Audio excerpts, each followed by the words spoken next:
Hello students, welcome to my channel Incredible Scholars। आज के इस वीडियो में मैं आपके साथ डिस्कस करने वाला हूं स्टालिन और उसके कलेक्टिवाइजेशन प्रोग्राम के बारे में। First of all, who was this person Stalin? ये स्टालिन कौन था? तो we must remember that his full name was Joseph Stalin। इसका पूरा नाम Joseph Stalin became the leader of the Communist Party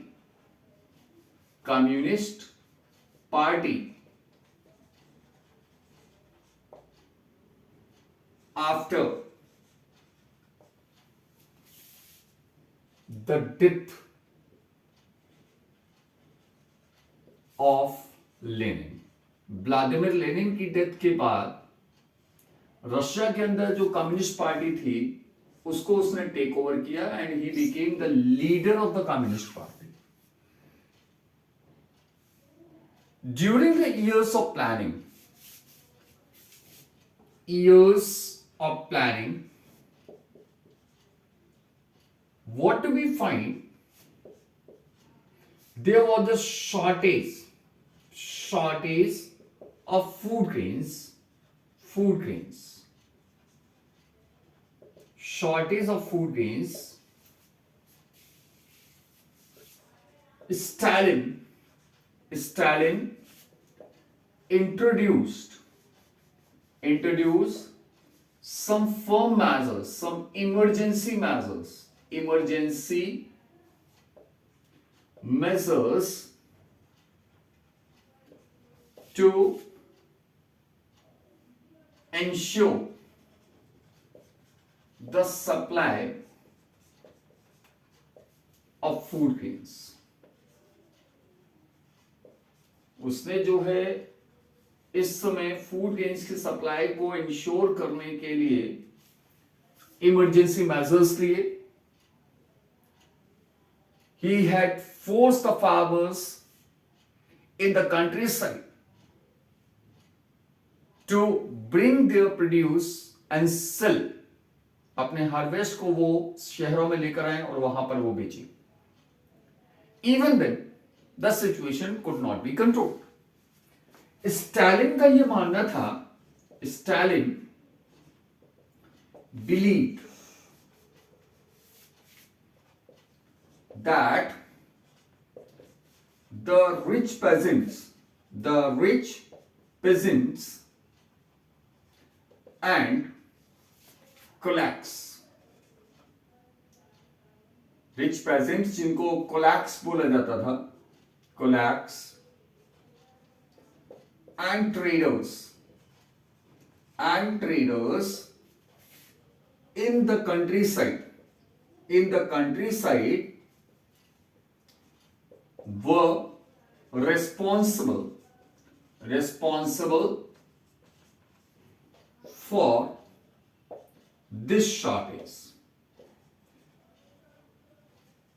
यानी कि जो स्टालिन था उसका ये मानना था कि गांव के अंदर, कंट्री साइड में जो बड़े बड़े किसान हैं, जो प्रॉस्परस फार्मर्स हैं, पेजेंट्स हैं, जिनको कोलैक्स बोला जाता था, और जो ट्रेडर्स हैं, ठीक है, वो इस शॉर्टेज के लिए जिम्मेदार हैं। क्यों भाई? वो जिम्मेदार क्यों हैं? उसका ये मानना था कि ये जो हमारे रिच पेजेंट्स होते हैं और जो ट्रेडर्स हैं, ये क्या करते हैं? ये ग्रेन्स को होल्ड करके रखते हैं। यानी कि ये ग्रेन्स का जो स्टॉक है उसको होल्ड करते हैं, यानी कि उसका स्पेक्युलेशन करते हैं in order to earn high profits. यानी कि उसका क्या मानना था कि भाई they held the stock of food grains food grains, ठीक है, in order to earn large profits, ठीक है भाई। किस तरह से? ये अगर ग्रेन सप्लाई को होल्ड करेंगे तो क्या होगा? प्राइसेस इंक्रीज होंगे। अब प्राइसेस इंक्रीज होंगे तो ऑब्वियसली उनका प्रॉफिट बढ़ जाएगा। तो उसका ये मानना था, ही therefore wanted to check speculation, यानी कि वो इस स्पेकुलेशन को चेक करना, यानी कि ये जो ग्रेन सप्लाई को होल्ड करके रखा हुआ था, ऐसा उसका मानना था। तो वो क्या करना चाहता था? इसको वो कंट्रोल करना चाहता था, इसको वो खत्म करना चाहता था। फ्रॉम 1928 जो हमारे party members begin touring the grain producing areas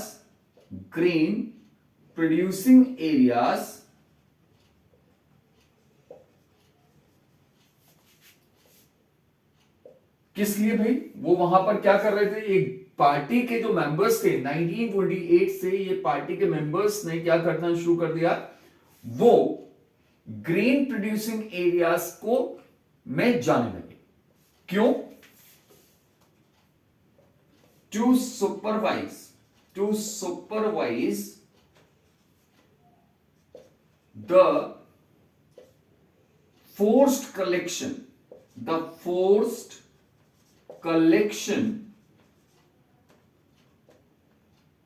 of food grains and to attack, or to raid, rather we should say, and to raid the कोलैक्स को रेड करने के लिए, और जो फोर्स्ड कलेक्शन हो रहा था ग्रेन सप्लाईज का, उसको सुपरवाइज करने के लिए ये जो पार्टी के मेंबर्स थे, पार्टी यानी कि कम्युनिस्ट पार्टी के जो मेंबर्स थे, वो रशिया के जो कंट्री साइड यानी कि विलेजेस में वो जाते थे, जो फोर्सफुल वहां पर ग्रेन्स का कलेक्शन चल रहा था उसको वो सुपरवाइज करते थे, और साथ ही साथ जो भी कोलैक्स थे, वेल टू डू जो पेजेंट्स थे, उनको वो रीडिंग करा। even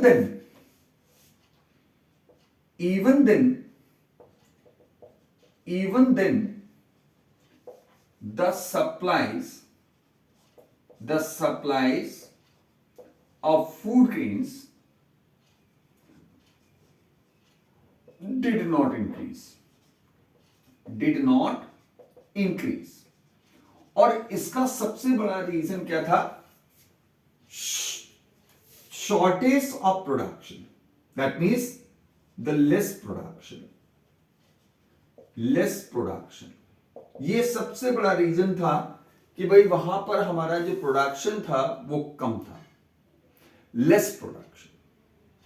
अब चूंकि वहां पर एक प्लानिंग कमीशन था, अब प्लानिंग कमीशन के जो भी मेंबर्स थे, जो भी ऑफिशियल्स थे, they discussed and reached to a conclusion. वो इस कंक्लूजन पर पहुंचे कि ये जो लेस प्रोडक्शन है, this is due to the small field size. ये कम प्रोडक्शन जो है रशिया के अंदर, जो हमारा प्रोडक्शन कम है फूड ग्रेन्स का, उसका मेन रीजन क्या है कि जो हमारे फील्ड्स हैं वो हमारे छोटे साइज के हैं। रीजन, ये फील्ड्स हमारे स्मॉल साइज क्यों है? क्योंकि जब 1917 का रेवोल्यूशन हुआ था, तो रेवोल्यूशन के बाद peasants they were allowed to seize the land of the nobility. जो नोबिलिटी के पास यानी कि नोबल्स के पास जो भी लैंड था, उस लैंड को उन्हें अलाउ कर दिया गया था कि वो उस लैंड को क्या कर लें, टेक ओवर कर लें।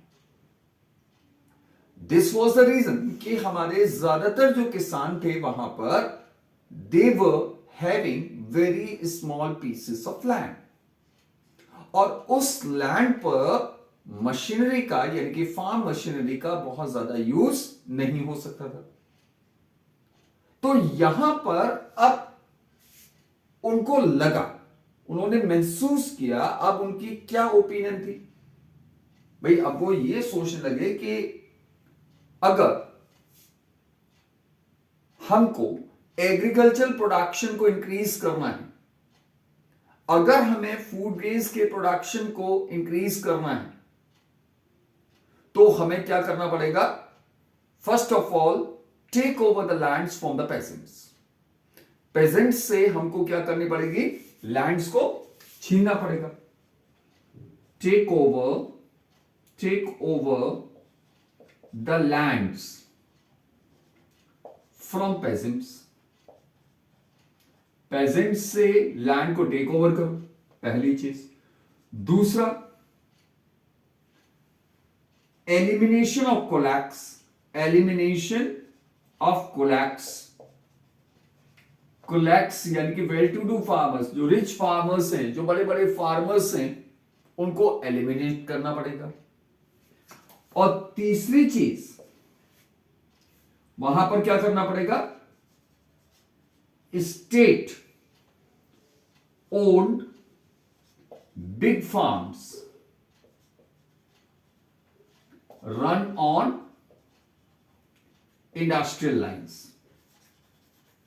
वहां पर बड़ी बड़ी फार्म्स को, फार्म यानी कि बड़े बड़े फार्म लैंड्स को डेवलप किया जाए, और उन पर ये जो फार्म्स है, बड़े बड़े जो फार्म्स होंगे, उस पर इंडस्ट्रियल लाइंस यानी कि इंडस्ट्री के हिसाब से, जिस तरह से इंडस्ट्री को रन किया जाता है, उस तरीके से यहां पर खेती कराई जाए, यानी कि बड़ी बड़ी मशीनों का, एग्रीकल्चर मशीनरी का यूज किया जाए, और इस लैंड पर जो भी हमारा, ठीक है, जो भी हमारा प्रोडक्शन होगा, उस प्रोडक्शन के लिए क्या किया जाए, मशीन्स का यूज किया जाए।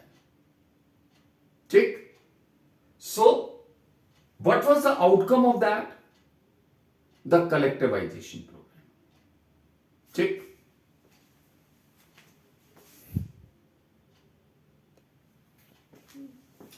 now what happened after 1929,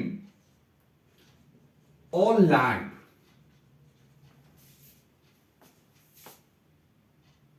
under control of small peasants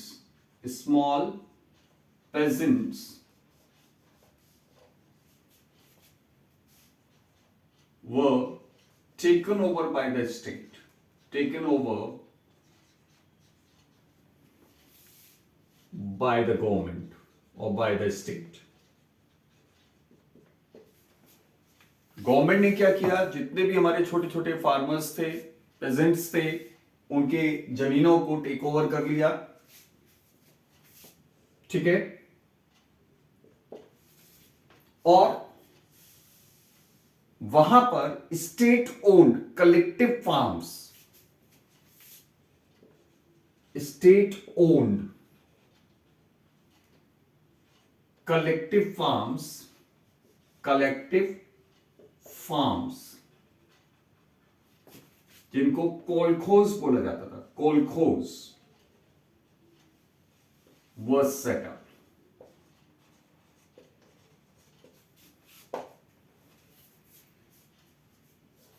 छोटे छोटे किसानों से लैंड्स को ले लिया गया, और उसकी जगह पर क्या किया गया, कलेक्टिव फार्म्स, लैंड को पूरा कंसोलिडेट कर दिया, छोटे छोटे फार्म्स को मिलाकर एक बना दिया, जिसको कोलखोज बोला जाता है। इनको सेटअप किया गया। peasants were forced to work on these farms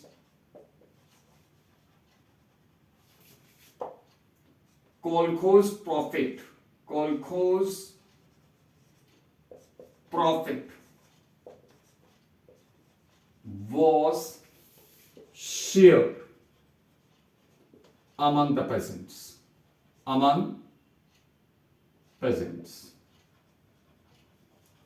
ठीक है, तो यहां पर 1929 के बाद हम क्या देखते हैं कि जो भी हमारा लैंड था, जो स्मॉल छोटे छोटे किसानों के पास थे, उसको गवर्नमेंट ने ले लिया। स्टेट यानी कि गवर्नमेंट ने ले लिया स्टेट ओन्ड कलेक्टिव फार्म्स, जिनको कोलखोज बोला जाता था, उनको सेटअप किया गया। जो पेजेंट्स थे, जो किसान थे, उनको फोर्स किया गया कि वो इन कलेक्टिव फार्म्स या कोलखोज पर काम करें, और कोलखोज प्रॉफिट को शेयर किया गया अमंग द पेजेंट्स। जो भी पेजेंट्स उस पर काम किया करते थे, उनके बीच में उसके प्रॉफिट को शेयर किया जाता था। राइट जो भी हमारा majority of land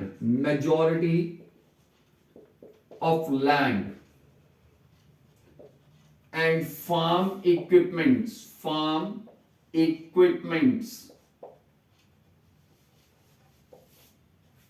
were transferred to the ownership of kolkhoz. Kolkhoz ownership में उन्होंने ये पूरा फार्म और फार्म मशीनरी को ट्रांसफर कर दिया।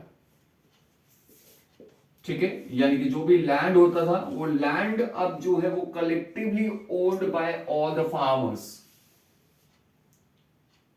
And that too in the name of the government.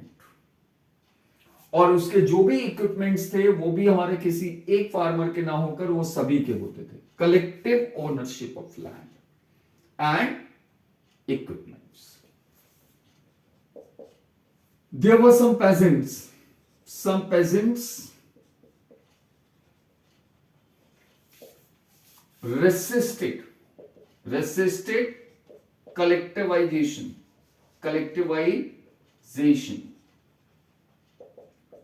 बहुत सारे ऐसे पेजेंट्स थे जिन्होंने कलेक्टिवाइजेशन जो प्रोग्राम था उसको उन्होंने रेसिस्ट किया।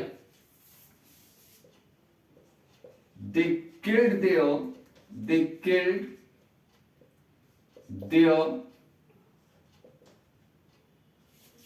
livestock.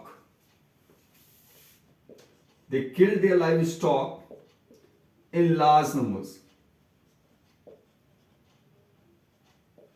उन्होंने जो है वो अपने जानवरों को, जो फार्म एनिमल्स थे, उनको बहुत लार्ज नंबर में उनको किल करना शुरू कर दिया, मारना शुरू कर दिया। एंड बिटवीन दिस पीरियड, अगर हम 1929 से लेकर 1933 तक के पीरियड को अगर हम देखते हैं, तो व्हाट डू वी फाइंड कि हमारा जो एनिमल्स का पॉपुलेशन था, जो लाइव स्टॉक का पॉपुलेशन था, वो हमारा केवल 30 to 40% रह गया था। ऑल्सो यहां पर अब obviously the pageants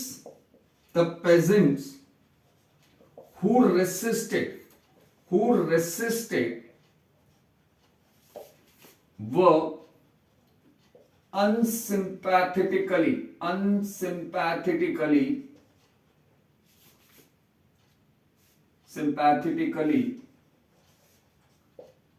treated by the government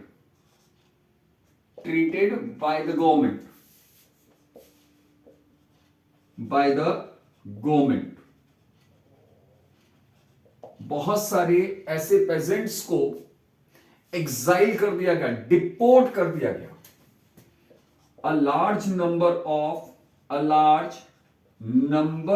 such peasants were deported और exiled, देश से बाहर उनको निकाल दिया या साइबेरिया भेज दिया गया। ठीक है।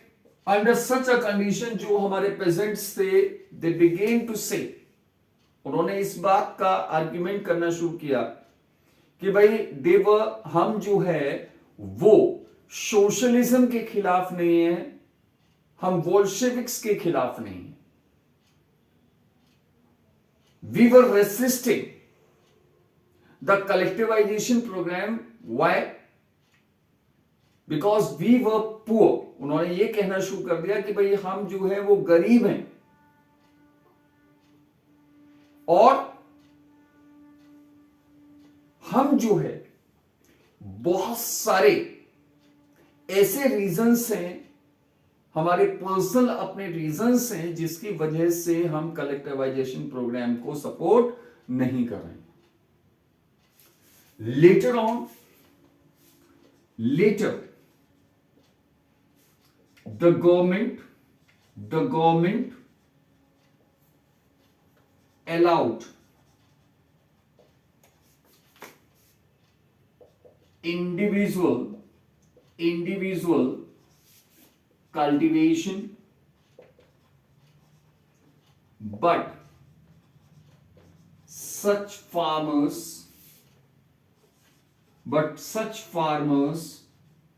were dealt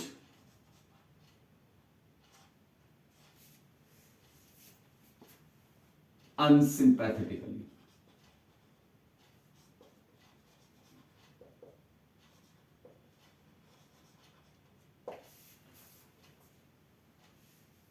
स्टालिन के कलेक्टिवाइजेशन प्रोग्राम के बाद भी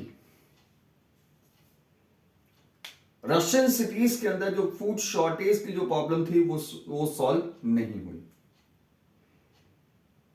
और अगर हम 1930 से लेकर 1933 के पीरियड में अगर हम देखते हैं तो crop failure we can find here crop failure.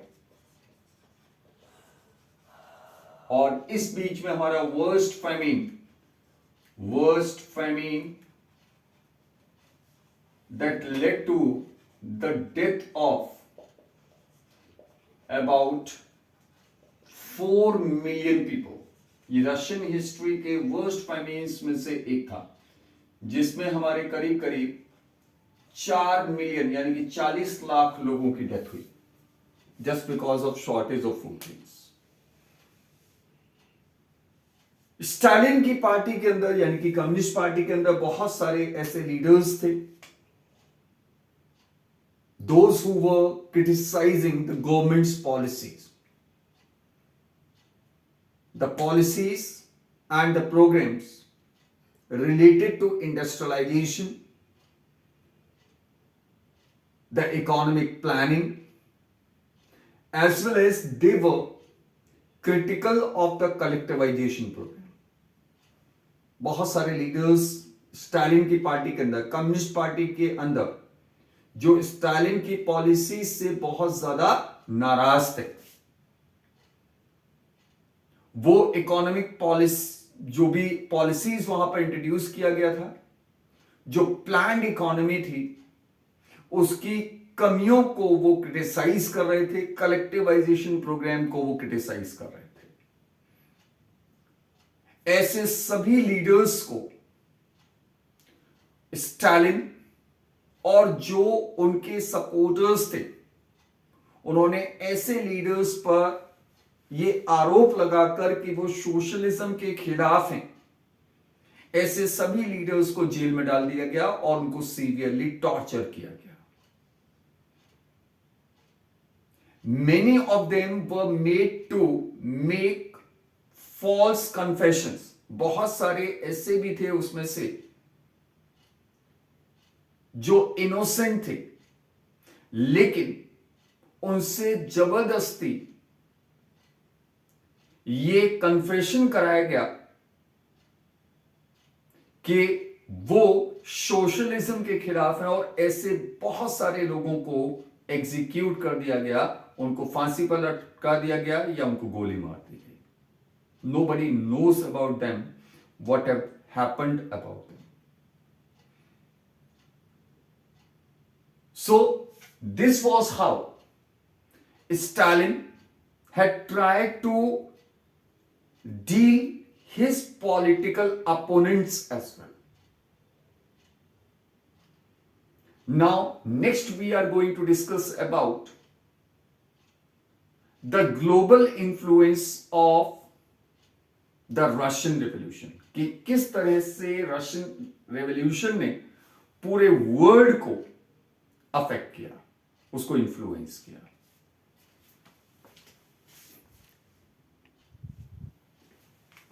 Now let us discuss about the global influence of the Russian Revolution, यानी कि जो हमारा रशियन रेवोल्यूशन था और जो यूएसएसआर का फॉर्मेशन हुआ, इसने पूरे वर्ल्ड को ग्लोबली किस तरह से इसने इन्फ्लुएंस किया। लेकिन अगर हम सबसे पहले यूरोप की बात करते हैं तो पहली चीज, most of the socialist parties, most of the socialist parties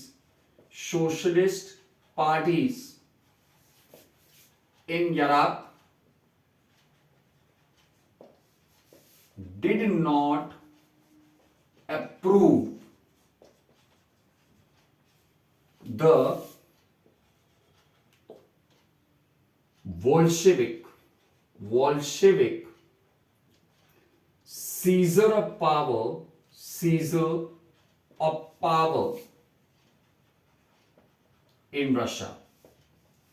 Russia के अंदर जो वॉल्शेविक सीजर हुआ था पावर का, जो वॉल्शेविक्स ने जो पावर को टेक ओवर किया, उसको यूरोप के ज्यादातर सोशलिस्ट पार्टीज ने अप्रूव नहीं किया था।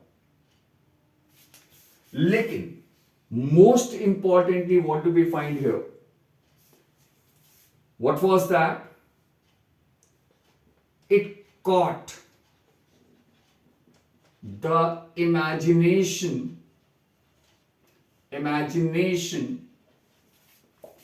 of the people around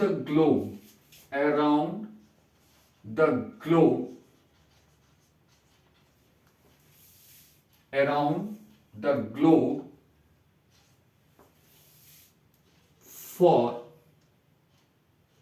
the establishment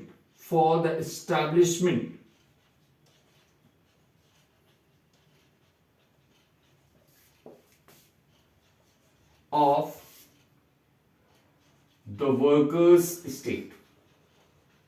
यानी कि कहीं ना कहीं लोगों को ये लगा, वर्कर्स जो हैं पूरे दुनिया के ये फील करने लगे कि वो भी अपना एक स्टेट यानी कि अपना देश वो बना सकते हैं, वो पावर को टेक ओवर कर सकते हैं। That means thirdly, it inspired the people in colonies to take action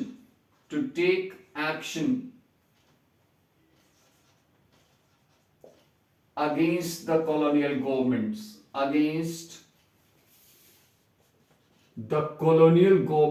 in their countries, colonial government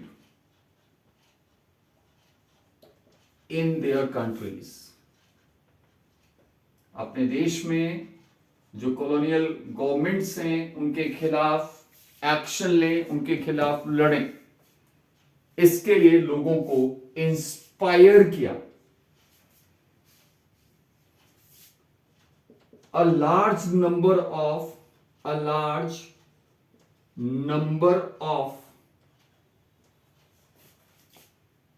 people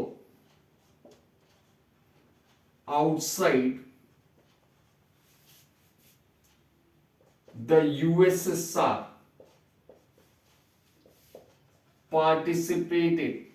participated in the conference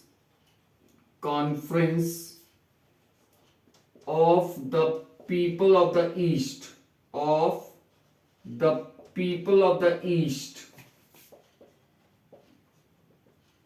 that was held in 1920.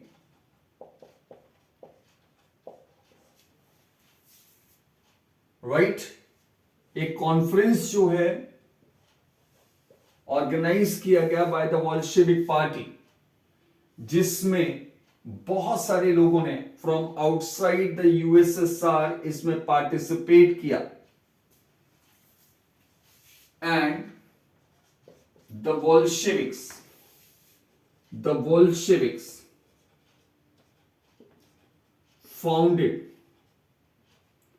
founded the Comintern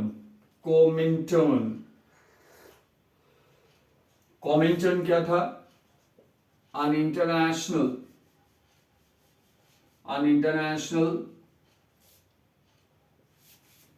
union of pro-Bolshevik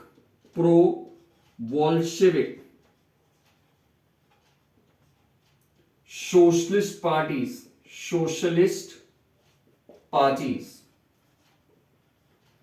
across the globe, यानी कि पूरी दुनिया में जहां भी आपका socialist parties थी, जो बोल्शेविक सपोर्टर्स थी, उनकी एक्टिविटीज को कोऑर्डिनेट करने के लिए कॉमिंटर्न एक इंटरनेशनल यूनियन सेटअप किया गया, एक ऑर्गेनाइजेशन सेटअप किया गया।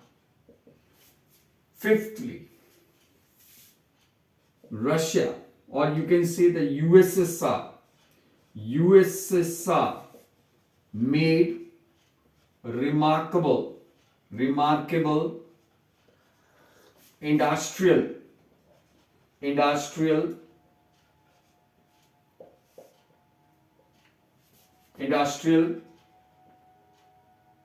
and agricultural progress and emerged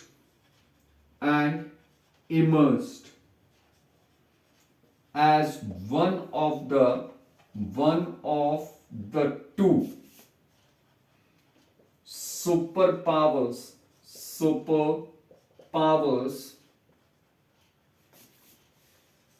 after the end of the Second World War. यानी कि सेकेंड वर्ल्ड वॉर के खत्म होते होते यूएसएसआर जो है वो एक इंपॉर्टेंट, या आप कह सकते हो दो सुपर पावर में से एक सुपर पावर यूएसएसआर था। लेकिन 1950s के आसपास लोगों ने ये रियलाइज करना शुरू कर दिया कि भाई जो हमारी बोल्शेविक गवर्नमेंट यूएसएसआर के अंदर फॉर्म हुई थी, it was far from the ideals of the revolution. USSR ने जो भी प्रोग्रेस किया, चाहे वो इंडस्ट्रियल सेक्टर में रहा हो या एग्रीकल्चर सेक्टर में, यह बात भी सही है कि रशिया जो है, या हम कहें USSR, this had emerged as the superpower after the Second World War। लेकिन कहीं ना कहीं ये सारी चीजें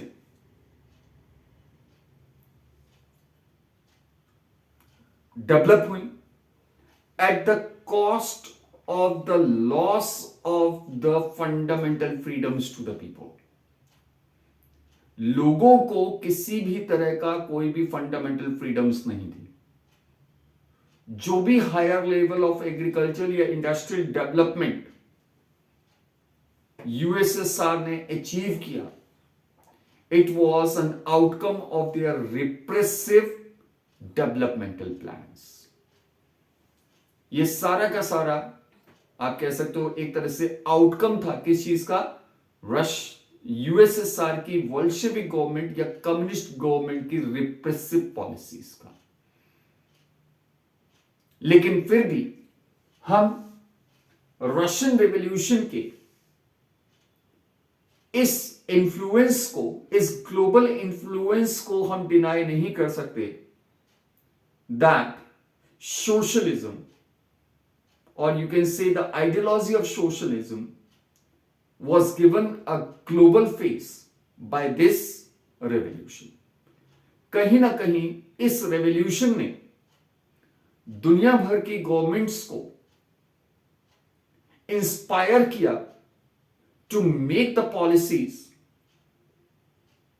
इन favour of the people who were at the bottom in the society. जो सोसाइटी में सबसे नीचे रहने वाले जो लोग हैं, एट द बॉटम है, उन लोगों को हेल्प करने के लिए वेलफेयर पॉलिसीज को कहीं ना कहीं इस रेवोल्यूशन ने इंस्पायर किया। So this is what about the all about the global influence of the Russian Revolution। With this our chapter comes to an end। इसके साथ हमारा चैप्टर जो है फिनिश होता है। अपने नेक्स्ट वीडियो में हम डिस्कस करेंगे कुछ इंपॉर्टेंट क्वेश्चंस को जो हमारे particularly history, political science, economics और ज्योग्राफी सभी से रिलेट करेंगे। ठीक है, तो वन बाय वन हम जो है वो सेगमेंट वाइज इंपॉर्टेंट क्वेश्चंस को डिस्कस करते चलेंगे। So till then just go through the chapter, make the reading of the chapter, and only then you will be able to understand the questions as well। उनके answers को आप खुद लिखोगे, खुद अपने आप प्रिपेयर कर सकते हो। So thank you and have a nice day।